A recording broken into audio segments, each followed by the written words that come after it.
Okay, good evening everybody, and welcome to part 3 of Finding Your Path, the Path of the Just, with Moshe Chaim Litzato. I just want to say that even though this is part 3, but I hope to make each of these shirim self-contained. So if you've seen the other parts, great, and if you haven't, I hope you'll still get something out from this section. Last week, actually, it was the week before last, the last shir we gave on this, we left off with the question. Let me just outline the question. Mesilat Yesharim says that a person is placed into a situation of, into the middle of a strong war, a milchama. And on the one hand, there's the nisayon, the challenge of poverty. And the other hand, there's the challenge of riches. Now, to a lot of people, being wealthy isn't a challenge at all.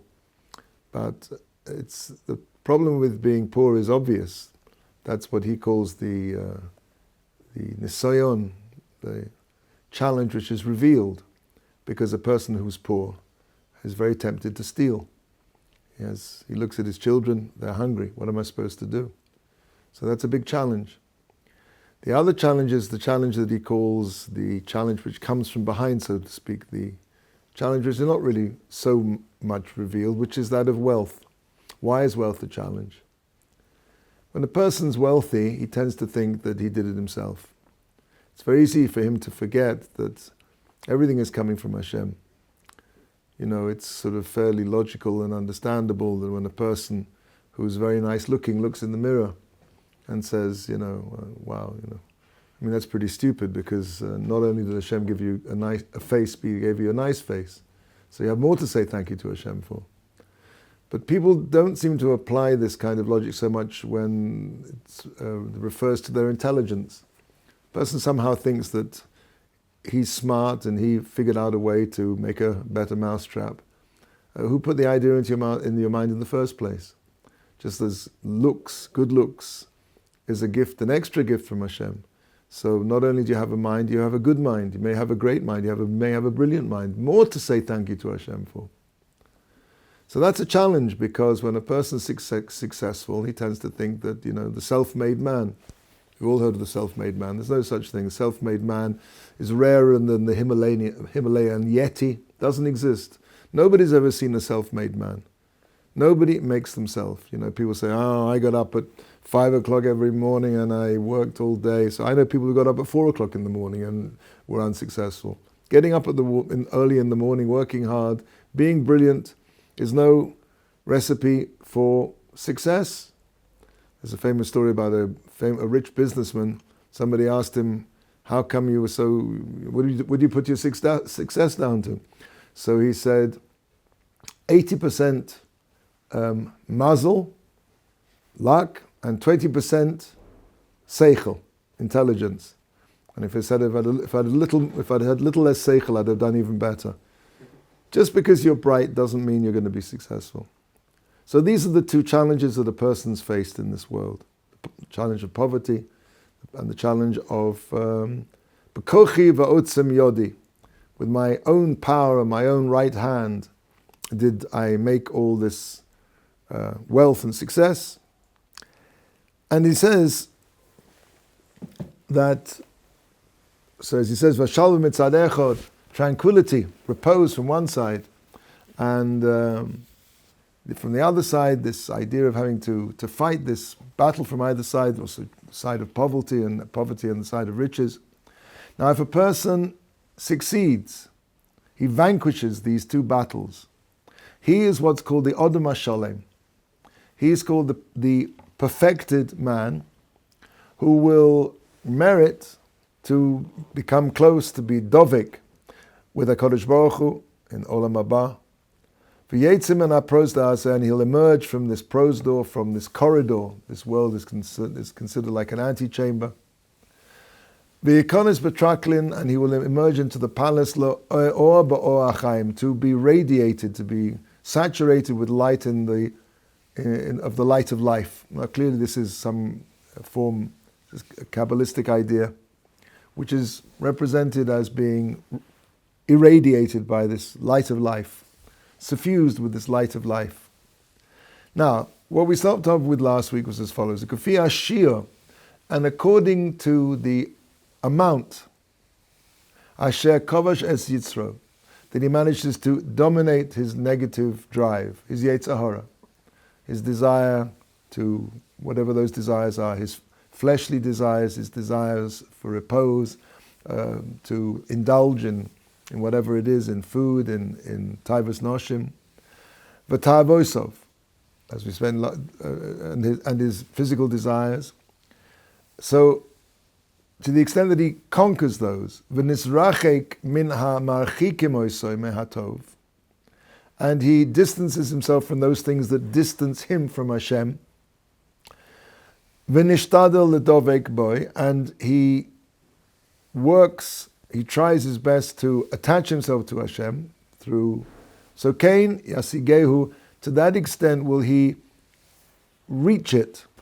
He will reach that tachlis of being Odom HaShalem, the perfected man, v'yismach bo, and he will be glad with it.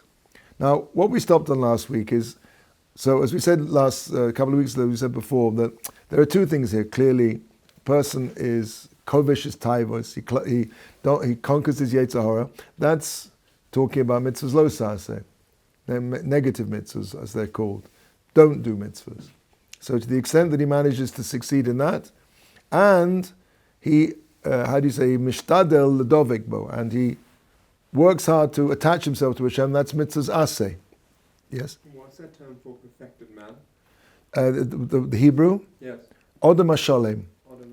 I don't really know how to translate. Literally it means the perfect man, but I would prefer to say the perfected man, the person who perfects himself as much as it's possible for a physical person to be perfect.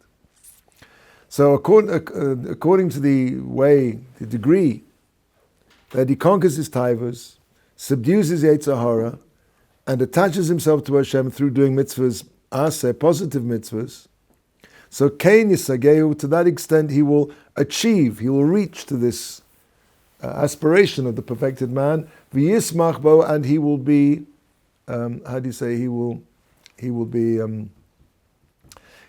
he'll be happy with that achievement. I wasn't quite sure what the difference is. He's going to achieve this perfection and he's going to be happy with it.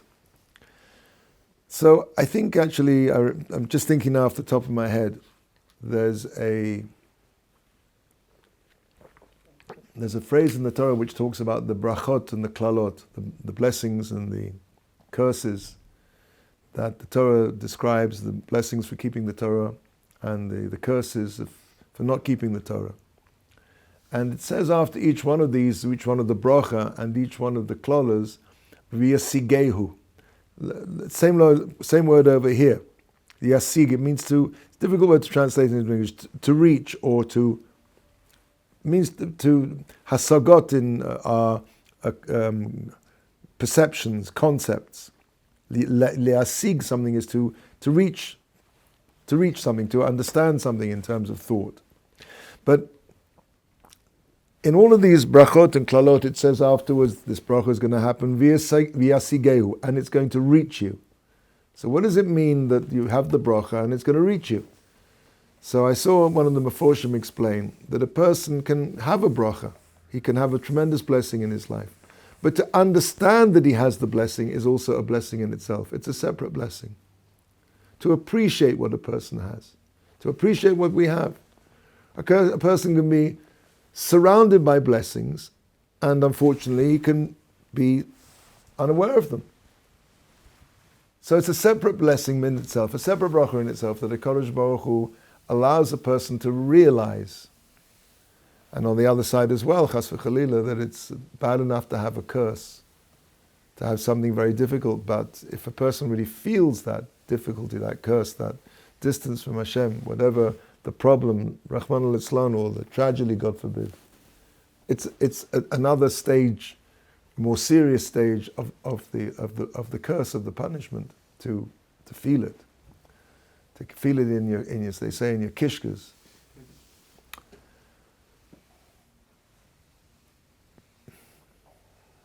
a bracha.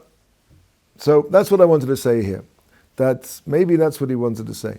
Yishtadel ladovik bo kein yasigehu, to that extent that a person conquers his Yetzer Hara, distances himself from things that distance him from Hashem, does the mitzvahs aseh, which draws him close to Hashem, which surrounds him with holiness, brings him close to Hashem. To the extent that he does that, so he'll reach that status, and he'll be happy with it. So I wanted to say that's another bracha. Not only will he reach this closeness to Hashem, but he will be happy with it. He'll understand it.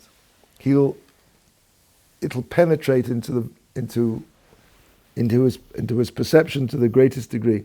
Now, I always thought this was a little bit kind of frightening in a way, because it means that if you don't do the max, if you don't get there, then you're not going to have the maximum, so to speak, connection with Hashem. You won't achieve that. So I saw that Rav Dov Segel, Shlita, says an amazing idea. The idea, he says as follows. In Shamayim, they don't judge a person whether he stumbled in an Aveira, he did a sin, or he didn't do a sin. Rather, even if he did do this sin, as we all do, we all stumble, we all make mistakes, we all fall down, and he went after his Yetzer Hara, he followed his Yetzer Hara, whatever it was that he did, without going into details, I don't know. He found himself, as is all too easy today, to find himself looking at something he shouldn't be looking on his phone. That doesn't eradicate all the good times, all the times that he controlled himself in the past. That doesn't mean that he's now got the status of a Rasha. All of those previous times that he was able to resist that particular temptation, all of those things that he was able to be strong and beat them, and in other words, kafi ashia, according to the amount that he's able to kavesh his Yetzro, kein yasigehu, to that extent will HaKadosh Baruch Hu will, Hashem will be, he will reach that connection to Hashem, and Hashem will be happy with him for the times that he was able to resist. In other words, the idea is that a person has a big Yetzer Hara. The Yetzer Hara comes and wants to trip a person up.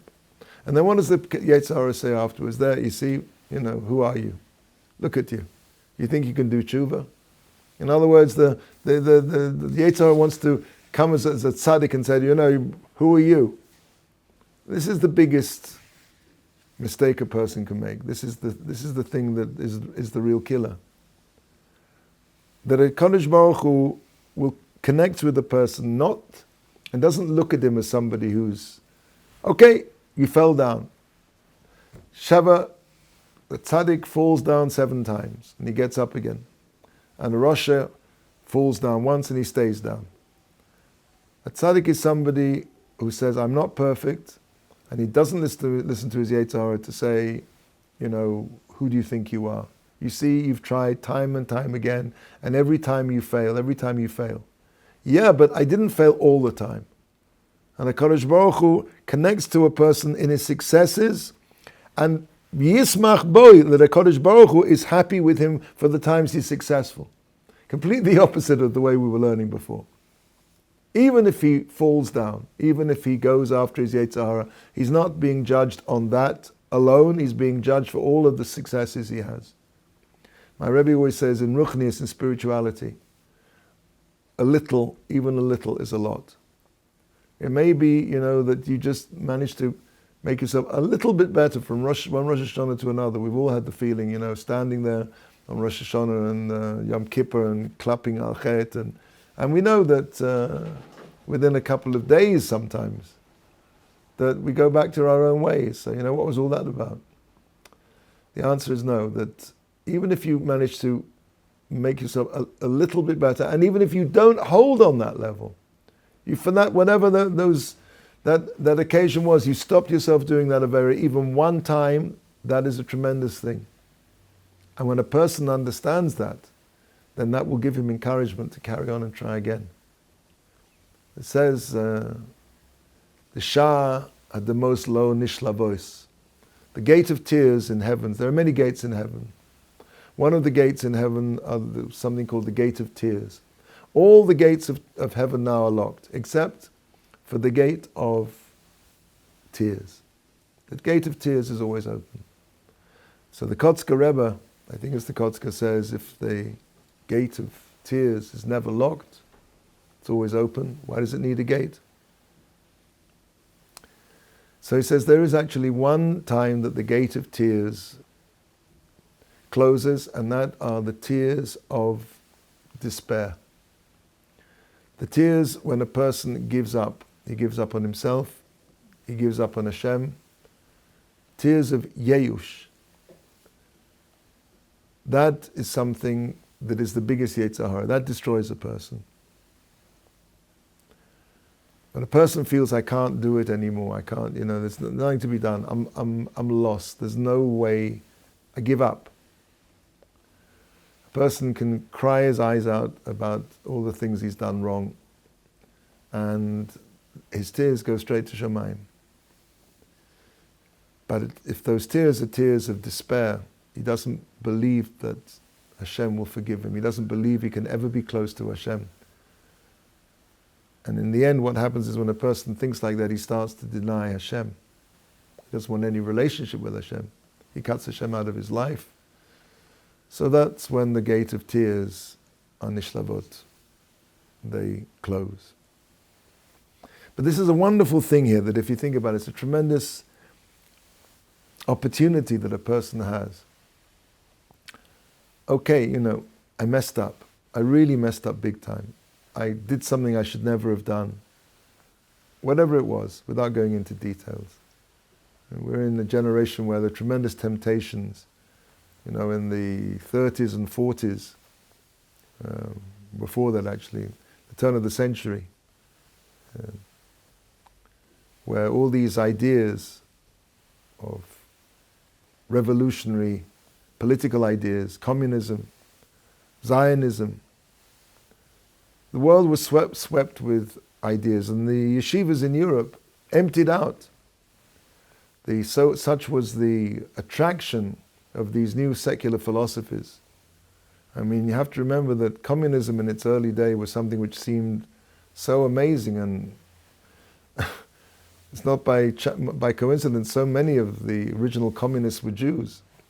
And of course, when communism and Stalinism revealed the great evil of communism, how it basically degenerated into something which was absolutely murderous and unfair and in the extreme, and inefficient and counterproductive, and went against all human emotion.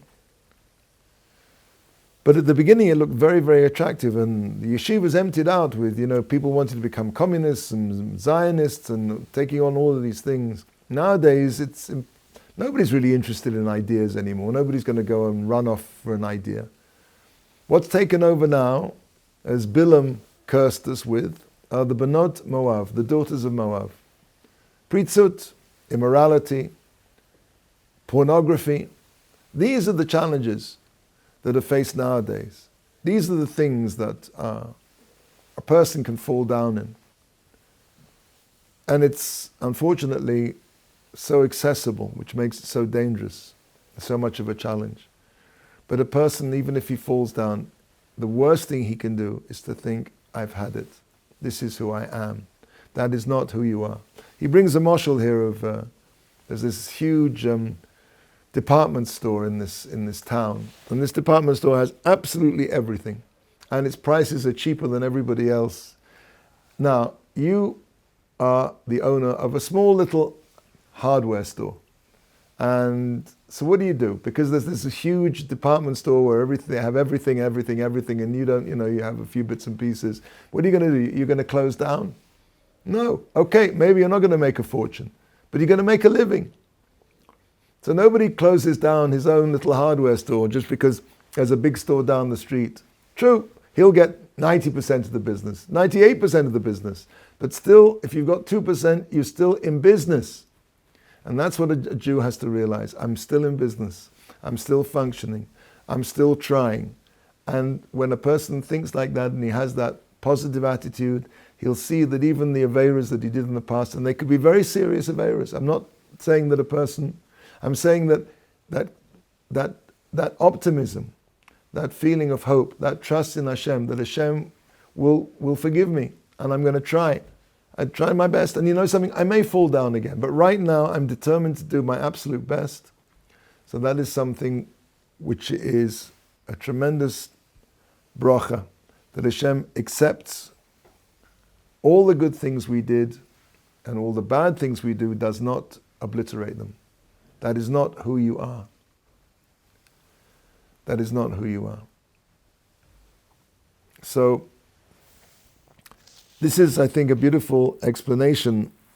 Kein yisagehu v'yismach boi. That Hashem will be happy in a person to the extent that he manages to achieve this closeness with Hashem, even if that closeness is not in any way perfect, is severely lacking.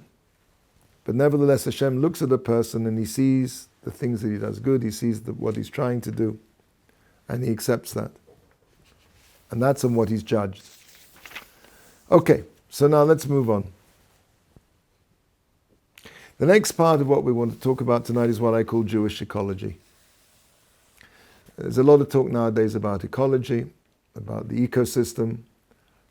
Scientists seem to be, we've gone through periods of very violent climate change, records being broken in terms of heat, rainfall, storms. And we're going to see here from what the Mesilat Yesharim says that in point of fact, all of these natural phenomena are in point of fact stem from our actions. And let me read what he says here and then I'll explain how I believe that fits into what he's saying. The im ta'amig oid, if you look further, be'inyan into the matter, tirei, you'll see, ki ha'olam nivra l'shimush ha'odam. This world was created for one reason and one reason only, as we spoke in previous weeks. This world was created for a being called man, who would choose, who would be the recipient of God's goodness, and he would receive this goodness in the best possible way by choosing to do God's will, which means there has to be the potential to not do God's will in order that the choice is a real choice. So everything in the world is created for man as a backdrop to man to make this choice. There's everything in this world. Ki tamik ba'oid be'inyan tireh ki ha'olam nivra is created l'shimush ha'odam. One purpose and one purpose only, to serve man.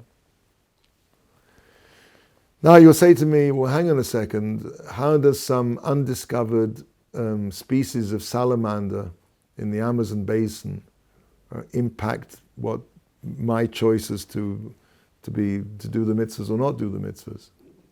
How is that helping me serve Hashem? The answer is I can't tell you, but that's how it has. That's the axiom. It has to be that way, because the alternative is as follows: if we're going to say that the whole world was created to serve man, and there are vast swaths of the world, vast parts of the world which really have no influence and have no part in this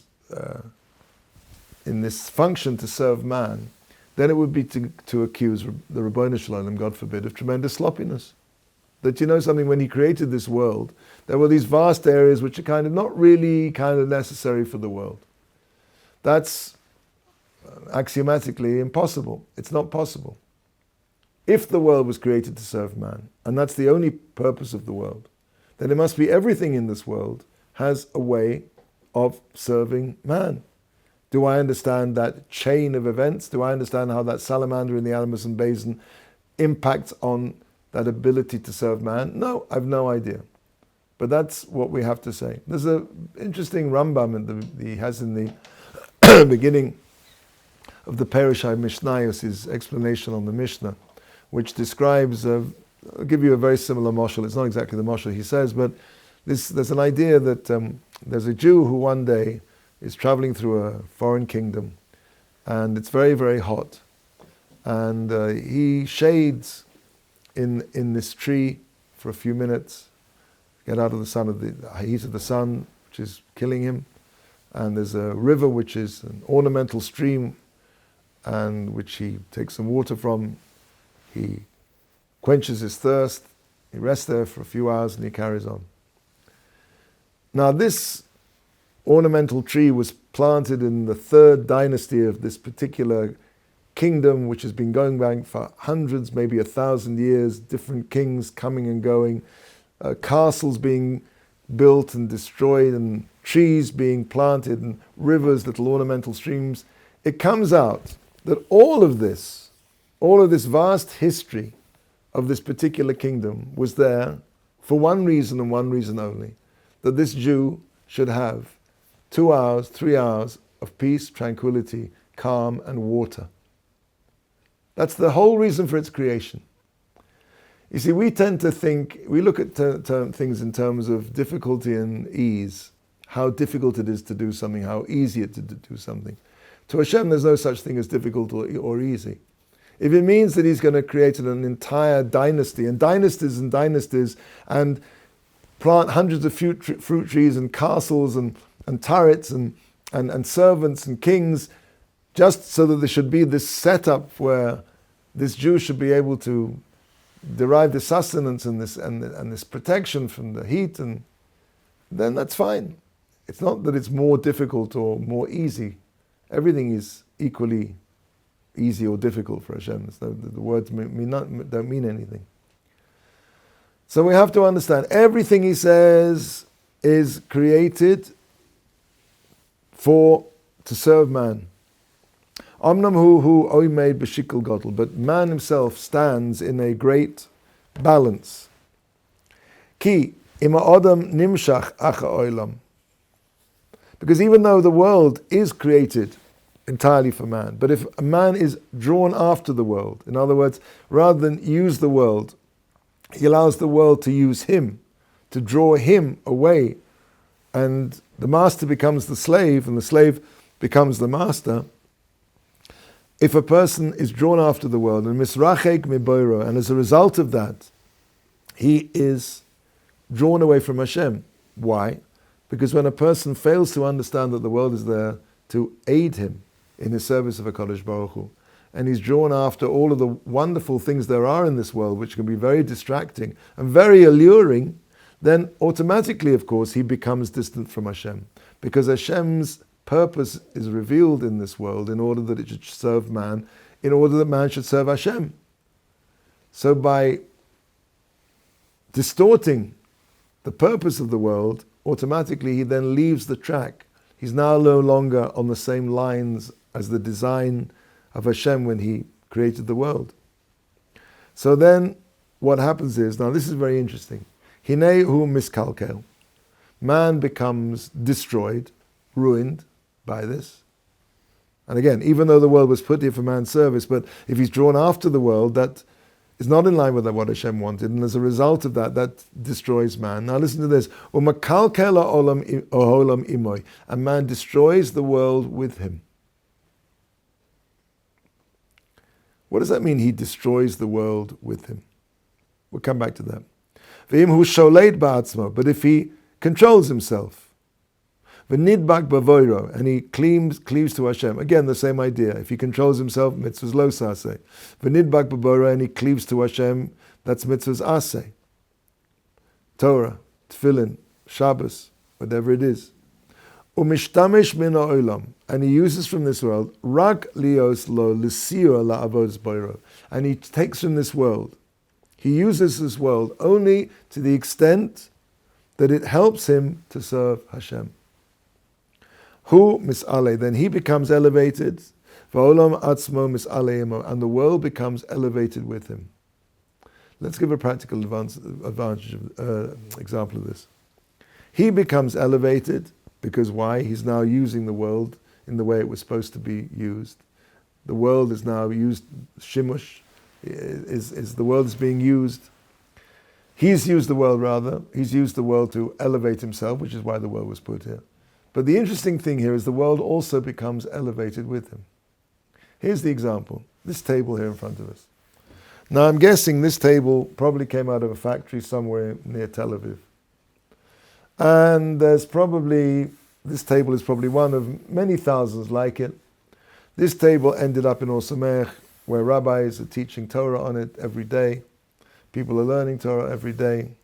People are serving Hashem with it every day. There is a table which looks identical to this table, which ended up in some cafe where people meet every day and speak Lashon Hara, and let's say, God forbid, are eating in some treif restaurant, and they're serving up all kinds of treifins being eaten on that table. Two identical tables, at least they started off as identical. What the Mesilat Yesharim is saying is that even though they look the same, these are physically different tables. You can't see it, but the whole composition of this table is entirely different from the table that ended up in that coffee bar in North Tel Aviv. That's what I call Jewish ecology. Meaning, when we use the world as it should be used to serve us in our service of Hashem, that doesn't only just elevate us, because that's what the world's put here for, is for us to use it to elevate ourselves. And we take from the world only the things that we need. I'll come back to that in a second. But also, that's a great elevation for the world itself. Everything in the world. And so when we look at all the climate change and everything in the world, so that should give us pause. Maybe we're not using the world in the correct way. And that's why maybe the world in itself is coming apart at the seams. As he says, Ki hine ilui godolhu, lebrios kulam biyosam mishamesh ha'odam hasholim b'kedusha hamakudosh b'kedusha so yisborach. Because it is a great elevation for everything created in this world in its service of the perfected man who has been sanctified with the sanctity of HaKadosh Baruch Hu. V'hu ke'inyan ma she'omru chachmenu zichron levrocha, that's what Chazal taught us, be'inyan ha'or she'genozu HaKadosh Baruch Hu, the Ohr Somayach. That's what we're talking about. The light that was hidden away from by HaKadosh Baruch Hu for the tzaddikim. And it says, v'zeh lashonam, that's what it says in Chagiga, in the Gemara Chagiga, v'kivin shera ha'or, and seeing the light saw that it was hidden, shegonzu HaKadosh Baruch Hu, that Hashem hid it, for the tzaddikim, somach, it was happy. Shenama, as it says in Mishlei, or tzaddikim yismach. This is where the name of the yeshiva comes from. What's going on over here? So the idea is as follows. When it says at the beginning of the Torah, Vayhi Or, let there be light. The light that shone at the beginning of the world was not the sun and the moon and the stars and the firmament, because that was created on the third day. It says that Hashem created the moon and the stars and all the constellations. So what was this light, Vayhi Or, which is right at the beginning of the Torah? Our sages teach us at the beginning of the creation there was a supernal light called the Or. It's called the Or HaGanuz, the hidden light. Why was it hidden? We'll find in a moment. But this light was a light which it says you could see from one end of the world to the other. That doesn't mean that the light was bright or super bright. It means that with this light you could see cause and effect. You could see from one end of the world to the other. Now clearly this is something extremely powerful. And Hashem saw that the Rishoyim, with such a light in the world, could do extremely destructive things when you see how cause and effect work. And so he hid it away. He hid it away for the tzaddikim for the time to come. That's why it's called the Or HaGanuz. And the light was happy when it saw it was hidden away, because it understood that it wouldn't be used by the Rishoyim. It wouldn't be destroyed. That's the example of what he's giving here, the idea of how the physical world itself can be elevated or chas v'chalila degraded in the way that it's used. Another example is Yaakov Avinu. By Yaakov Avinu it says, "V'sam mei rosh osov," he's put the stones around his head. Shalokach Yaakov Avinu, v'sam rosh osov omru, Omar Rabbi Yitzchak, it says in Chulin, Melamei shenis kaptzu kulon l'mokom echod. if you look in the Torah over there, it talks about how Yaakov Avinu took from Avnei Hamokom, the stones of the place. And when he woke up the following morning, it says the stone in the singular. So what happened? How did all these stones become one stone? The idea is that they were so keen, so to speak. Each one said, Chazal teaches, Olai Yoniach Rosho Tzel Tzadik, that the head of the tzaddik should rest on me. And in this tremendous desire to be used by Yaakov Avinu, as they knew a tremendous elevation it would be for them, so they became fused into one. As it says, Olai Yoniach Tzadik Rosho, V'hinei.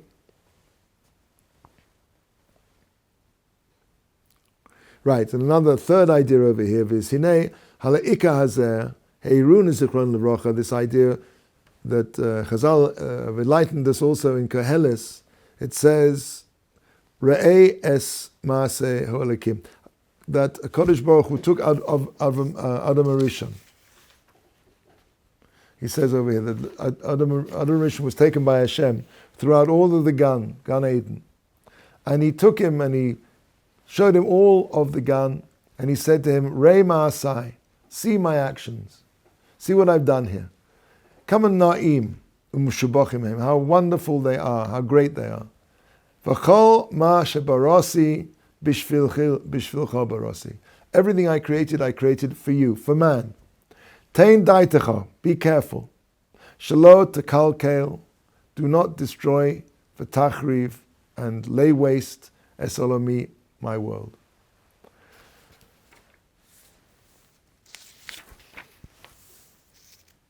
This is what we call Jewish ecology, that when we use the world in the correct way, we elevate ourselves and the world is elevated along with us. I think we'll leave it here, and next week, Bezrat Hashem, we'll carry on. All the best.